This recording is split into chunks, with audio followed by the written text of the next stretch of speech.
Assalamualaikum warahmatullahi wabarakatuh.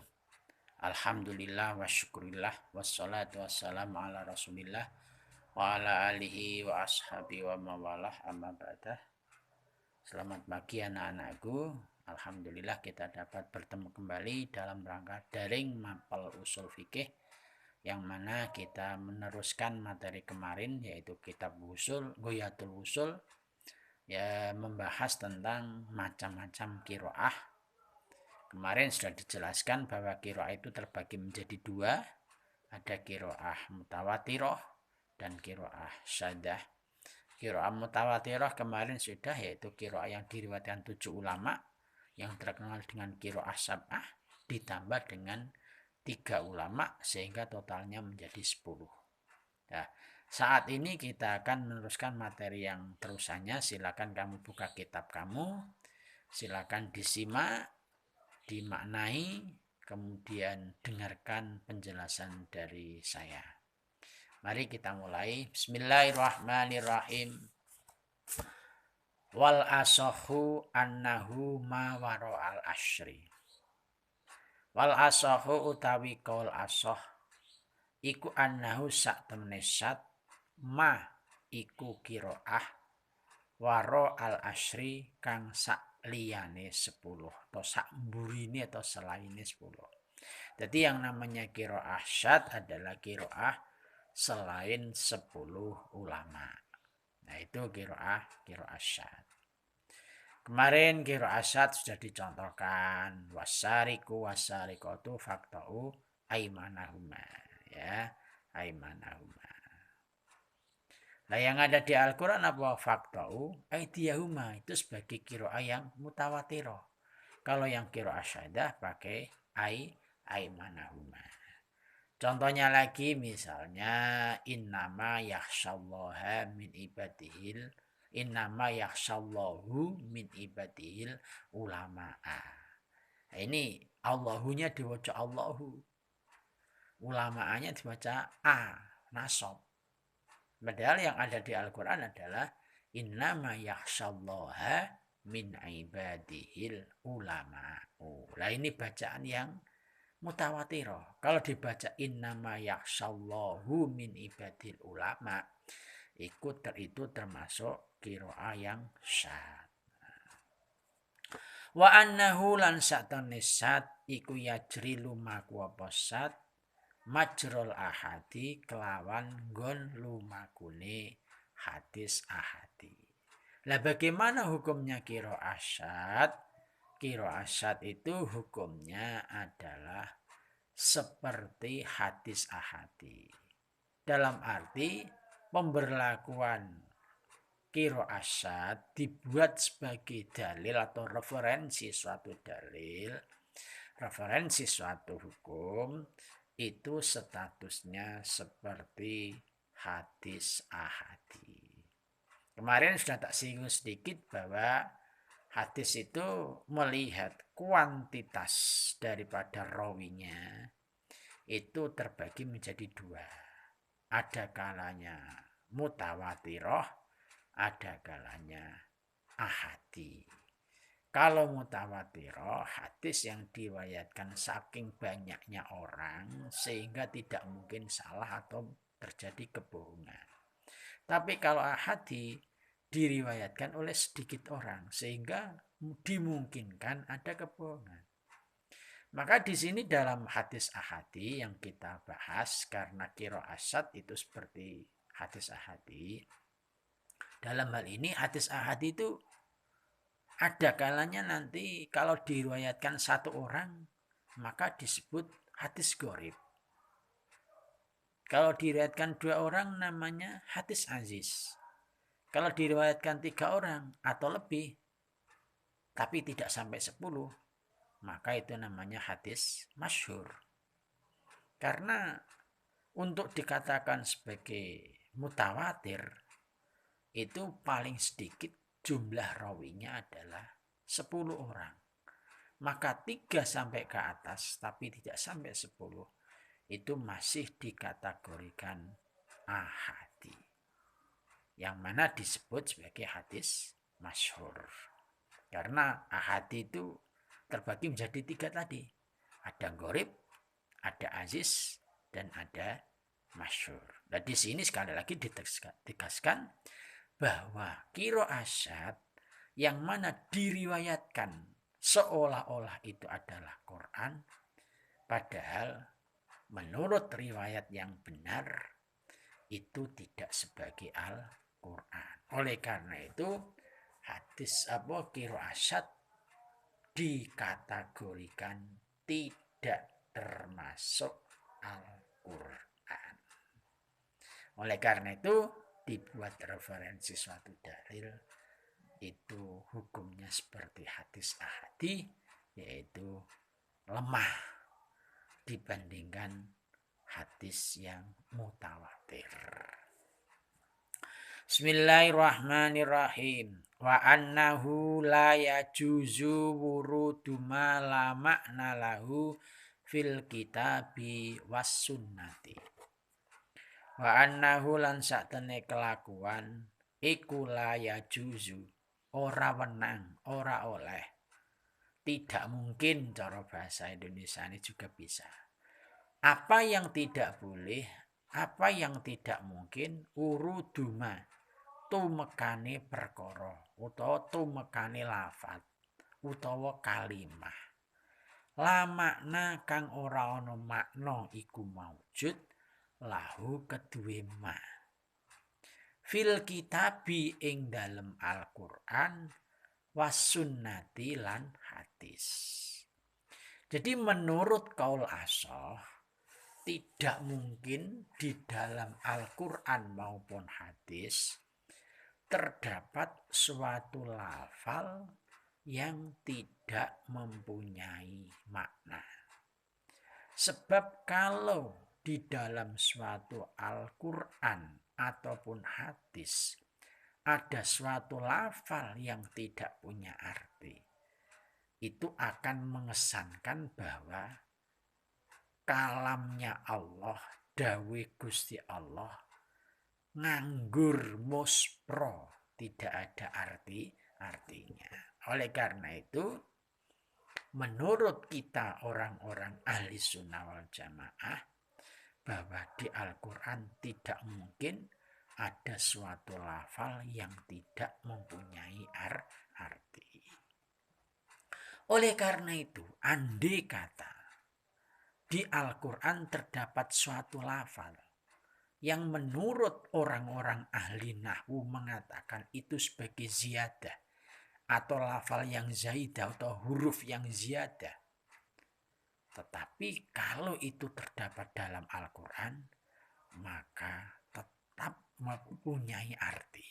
Padahal menurut ketentuan orang ahli nahwu, yang namanya ziyadah itu tidak punya arti. Tetapi kalau itu terjadi dalam Al-Quran, maka harus tetap punya arti. Maka yang diberikan makna untuk huruf-huruf yang ziyadah menurut ahli nahwu, itu apa? Paling tidak lafaz atau huruf tersebut bermakna litaukid, menguatkan.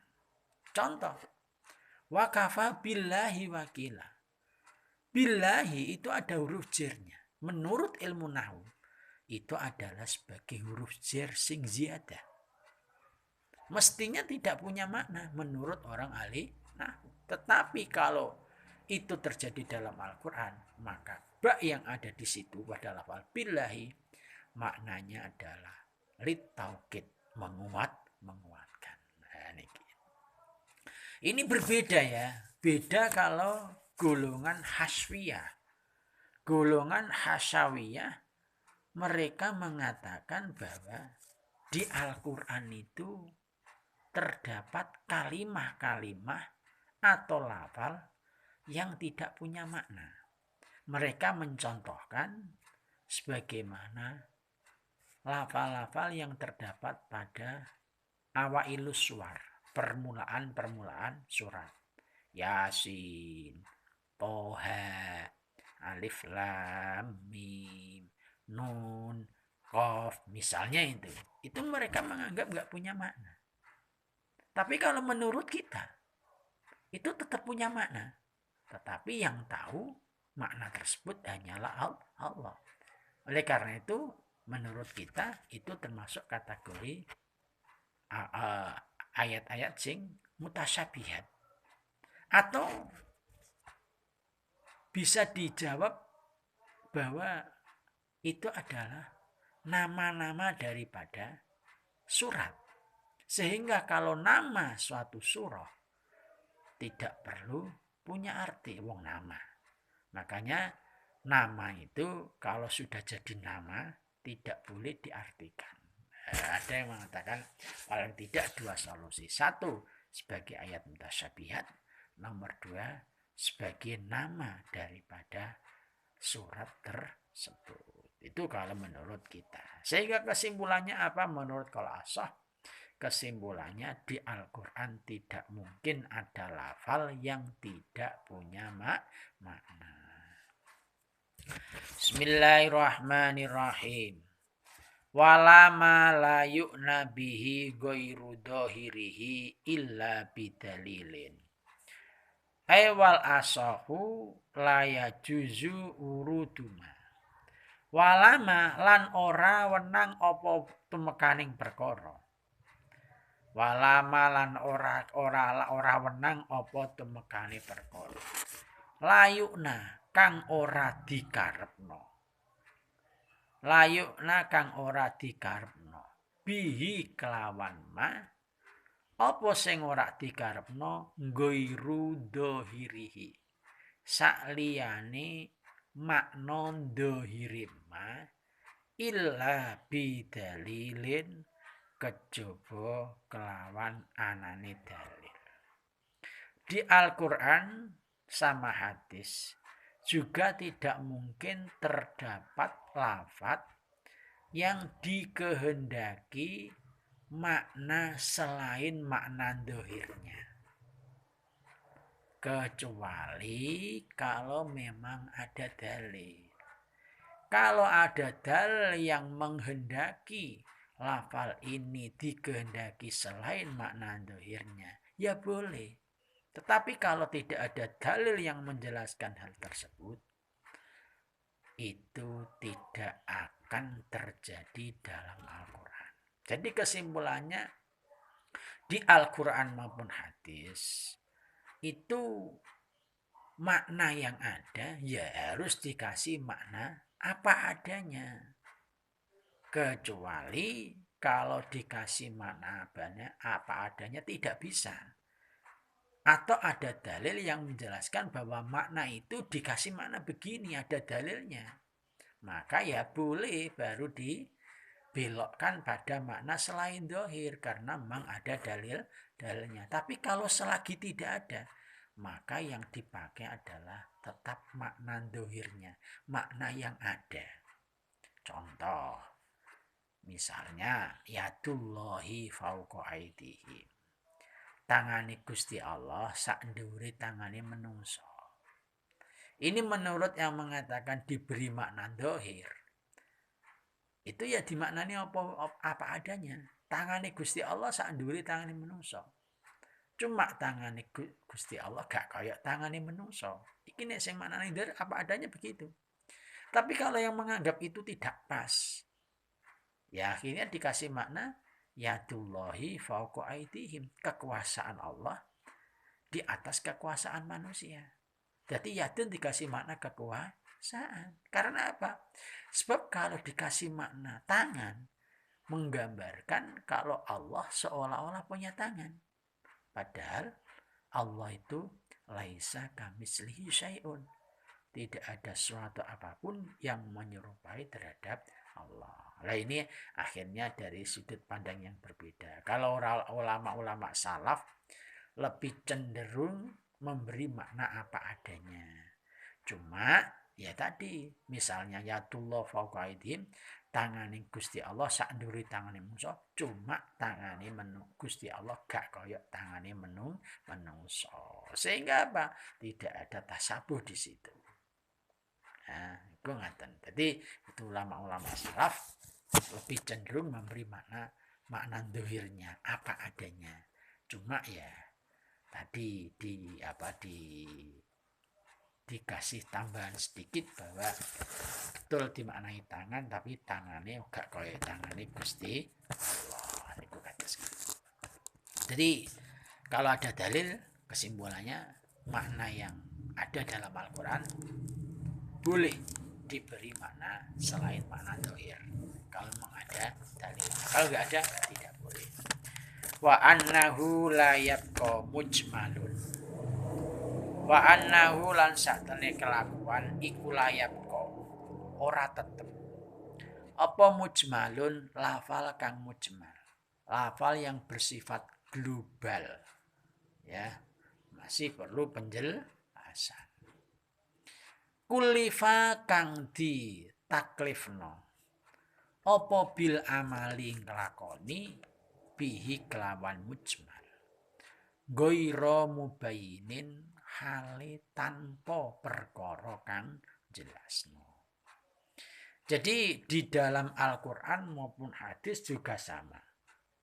Tidak mungkin ada lafal mujmal yang dibebankan atau ditaklifkan agar lafal itu diamalkan, yang mana tanpa pernah ada penjelasan, itu enggak mungkin. Jadi tidak mungkin di Al-Quran itu ada lafal yang sifatnya mujmal, global, terus dibebankan kepada manusia untuk melakukannya tanpa ada penjelasan. Itu enggak mungkin. Nah ini waktunya kapan?